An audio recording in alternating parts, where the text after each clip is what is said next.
एक फल बेचने वाला गांव में मीठे मीठे आम लेकर आता है। मीठे मीठे आम देखकर गांव वाले उसे खरीदने के लिए आते हैं। आम वाला बहुत ही कम दाम में आम बेच रहा होता है, इसलिए बहुत से लोगों ने उसके आम खरीद लिए। 1 घंटे में ही उसने टोकरी के सारे आम बेच दिए। सब अपने अपने घर आम ले जाकर खाने लगे और शाम होने से पहले गुठली ले जाकर बाहर फेंक देते हैं। रात के 12 बजे सबके घर की खिड़कियां टकराने लगती हैं। सभी लोग अपने अपने घर की खिड़कियों की तरफ देखते हैं।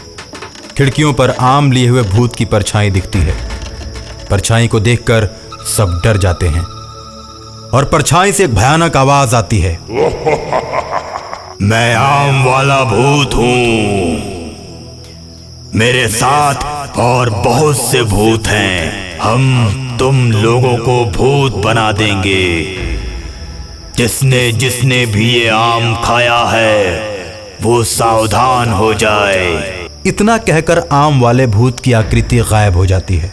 सभी लोग भूत की बात सुनकर डरे और सहमे हुए हैं। सुनते हो जी सोनू के पापा, जब से मैंने उस आम वाले भूत की परछाई की आवाज सुनी है तब से डर लगने लगा है। ऐसे लगता है जैसे पूरे गांव में कोई न कोई घटना होने वाली है। सुबह होते ही जैसे ही लोग दरवाजा खोलते हैं तो पाते हैं कि आम खाकर जितनी गुठलियां उन्होंने बाहर फेंकी थी वो रात भर में ही पेड़ बन गए और उसमें मीठे मीठे आम के फल लग गए। रात भर में गुठलियों को आम का पेड़ बनते देखकर गांव वाले परेशान हो गए और चौपाल पर इकट्ठे हुए। गांव वालों, ये कैसा चमत्कार हो गया? ऐसा तो कभी नहीं होता। मुखिया जी, इसमें तो हमें कोई राज नजर आ रहा है। रात में आम वाले भूत की परछाई आई थी और वो सबको मारने की बात कर रही थी। देखो, ऐसा कुछ नहीं है, ये सिर्फ हम लोगों का वहम है। मुखिया जी, मैंने भी माना कि ये वहम है, लेकिन ये जो सामने आम के पेड़ दिख रहे हैं जो रात भर में इतने बड़े हो गए, ये वहम कैसे हो सकते हैं? हाँ भाई, कुछ न कुछ तो जरूर है, मैं मानता हूँ। अब हम लोगों को सावधान होकर रहना पड़ेगा। और तभी आम वाला भूत चौपाल पर आ जाता है। अच्छा हुआ कि तुम सब एक ही साथ मिल गए। अब मेरी बात सुनो। ये पूरा गांव हम भूतों का ही तो था। मेरे पास बहुत सारे भूत हैं। बहुत समय पहले हम लोग इसी गांव में रहा करते थे। एक दिन जब दूसरे देश के राजाओं से लड़ाई हुई तो उन लोगों ने हम लोगों को घेर लिया और हम सबको जलाकर मार दिया। हमारे सारे मकान तोड़ दिए और ये जमीन बंजर शमशान के रूप में कर दी गई और हम पूरे गांव वाले एक ही साथ भूत बन गए। और आज भी हम लोगों की आत्मा एक ही जगह बगीचे में बसी हुई है। और अब तो हालत ये है कि बगीचे में पानी बरसे तो भीगना पड़ता है, ठंड पड़े तो कोई व्यवस्था नहीं है और गर्मी में गर्म हवाओं को भी झेलना पड़ता है। हम लोगों के पास रहने को घर नहीं है। अब तुम लोगों ने हमारी जमीन में अपना घर बना लिया है। ये देखिए, सरकार के अनुसार इस गांव पर अब हम लोगों का अधिकार है। सरकार की आज्ञा लेकर ही हम लोगों ने यहाँ अपने घरों को बनाया है। हम लोगों का घर कानूनी रूप से मान्यता प्राप्त है। अब मैं कैसे मान लूं कि जमीन आपकी है और सारा घर भी आपका है?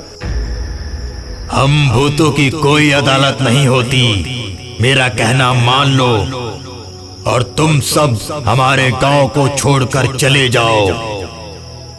हम लोग बगीचे से आकर अपना गांव फिर से बसाएंगे और तुम सब दूसरी जगह जाकर बस जाओ। ऐसे कैसे बना ले? ऐसे कैसे बस जाए? अगर कोर्ट में तुम्हारी रजिस्ट्री पास हो जाएगी, सरकार हम लोगों को बेदखल कर देगी और हमारी जमीन तुम्हारे नाम कर देगी, तब जाकर हम ये छोड़कर जाएंगे। अच्छा, तो ये बात है।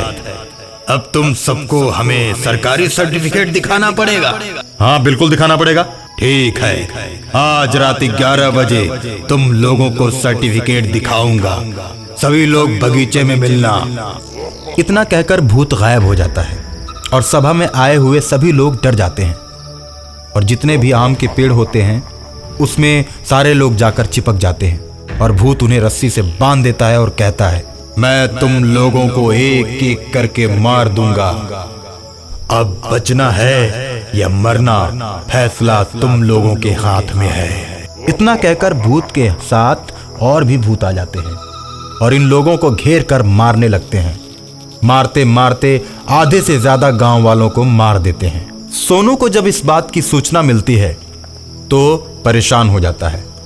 अपने पापा मम्मी से कहता है, जब तक यहाँ गांव में माहौल ठीक नहीं होता ना, तब तक हम यहाँ नहीं रहेंगे, नानी के घर रहेंगे। जब गांव की स्थिति यहाँ पे सामान्य हो जाएगी, जब हम यहाँ आएंगे। सोनू के मम्मी पापा सोनू की बात को मानकर उसके नानी के घर चले जाते हैं और जितने भी गांव वाले हैं गुठली से बने आम के पेड़ में चिपक जाते हैं और भूत उन्हें बांध देते हैं। उनके घरों में जाकर रहने लगते हैं। कभी कभी कुछ खाने पीने की चीजें वो गांव वालों के सामने फेंक देते हैं। क्या अब भी तुम लोग यहाँ से जाने के लिए तैयार नहीं हो? नहीं नहीं नहीं। और इतना सुनते ही भूत एक ही इशारे में बहुत सारे भूतों को बुला लेता है। सारे भूत बगीचे में दौड़ते हुए गांव की तरफ आते हैं और लोगों को पकड़ पकड़ कर बगीचे में ले जाकर पेड़ों से बांध देते हैं और कांटेदार तारों का बहुत बड़ा बाड़ा बनाते हैं जिससे कि लोग उसमें से बाहर ना निकल सकें। और उसके बाद सारे भूत हर गांव में जाकर लोगों के घरों में रहने लगते हैं। और एक दिन सोनू नानी के यहाँ से आता है और एक तांत्रिक बाबा से भस्म लेकर पूरे गांव को घेर देता है। भस्म से भूत गांव में घिर जाते हैं। शैतान भूत भस्म की रेखा को पार करने की कोशिश करता है लेकिन वहीं पर जलकर खाक हो जाता है। इस प्रकार भूतों को बांधकर राजू गांव में आग लगा देता है। भूत आग में जलने लगते हैं और जो भूत भागने की कोशिश करते हैं भस्म के प्रभाव से रेखा से बाहर निकलते ही जलकर मर जाते हैं। इस प्रकार बहादुर सोनू तांत्रिक बाबा से मिलकर पूरे भूतों को मार देता है और आग की लपट में भूतिया आम के पेड़ भी जलकर खाक हो जाते हैं।